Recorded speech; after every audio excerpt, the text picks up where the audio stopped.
ಅಕ್ಷಯ ಪಾತ್ರೆ ಅಂದರೆ ನಮಗೆ ಹೊಳೆಯುವ ಪಾತ್ರೆ, ಅನ್ಲಿಮಿಟೆಡ್ ಫುಡ್ ಅಂತ ಜ್ಞಾಪಕ ಬರುತ್ತೆ. ಆದರೆ ಇದು ಮಹಾಭಾರತದಲ್ಲಿ ನಡೆದ ಸನ್ನಿವೇಶ. ಪಾಂಡವರು ವನವಾಸಕ್ಕೆ ಹೋಗುತ್ತಿರುವಾಗ ಅವರ ಹಿಂದೆ ಸಾವಿರಾರು ಪುರೋಹಿತರು ಬರ್ತಾರೆ. ಆಗ ಅವರಿಗೆ ಬಂದ ಆಹಾರ ಸಮಸ್ಯೆಯನ್ನು ತೀರಿಸಲು ದೌಮ್ಯ ಋಷಿ ಧರ್ಮರಾಜನಿಗೆ ಸೂರ್ಯ ದೇವರಿಗೆ ಪೂಜೆ ಮಾಡಲು ಹೇಳ್ತಾರೆ. ಆಗ ಧರ್ಮರಾಜ 100 ಶೌರ್ಯ ಮಂತ್ರಗಳಿಂದ ಗಂಗಾ ನದಿ ತೀರದಲ್ಲಿ ಸೂರ್ಯ ದೇವರಿಗೆ ಪೂಜೆ ಮಾಡಿದಾಗ ಸೂರ್ಯದೇವ ಪ್ರತ್ಯಕ್ಷನಾಗಿ ಅಕ್ಷಯ ಪಾತ್ರೆಯನ್ನು ಕೊಡ್ತಾನೆ. ಈ ಅಕ್ಷಯ ಪಾತ್ರೆಯಲ್ಲಿರುವ ಆಹಾರ ಎಷ್ಟು ಬಾರಿ ಎಷ್ಟು ಜನರಿಗೆ ಊಟ ಕೊಟ್ಟರೂ ಕಡಿಮೆ ಆಗಲ್ಲ. ಆದರೆ ಕೊನೆಯದಾಗಿ ದ್ರೌಪದಿ ಊಟ ಮಾಡಿದ ನಂತರ ಊಟ ಆ ದಿನ ಕೊನೆಯಾಗುತ್ತೆ ಅಂತ ಸೂರ್ಯದೇವರು ಹೇಳ್ತಾರೆ. ಹೀಗೆ ಒಂದು ದಿನ ದುರ್ವಾಸ ಮಹರ್ಷಿ ಊಟ ಮಾಡಲು ಪಾಂಡವರ ಹತ್ತಿರ ಬರ್ತಾರೆ. ಆದರೆ ಅಷ್ಟೊತ್ತಿಗಾಗಲೇ ದ್ರೌಪದಿ ಊಟ ಮುಗಿಸಿ ಪಾತ್ರೆಯಲ್ಲಿ ಊಟ ಖಾಲಿಯಾಗಿರುತ್ತೆ.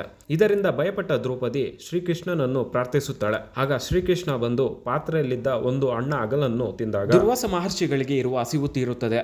ಇದನ್ನು ಇನ್ಸ್ಪಿರೇಷನ್ ಆಗಿ ತಗೊಂಡು ಅಕ್ಷಯ ಪಾತ್ರೆ ಸಂಸ್ಥೆ ಬಡ ಮಕ್ಕಳಿಗೆ ಉಚಿತ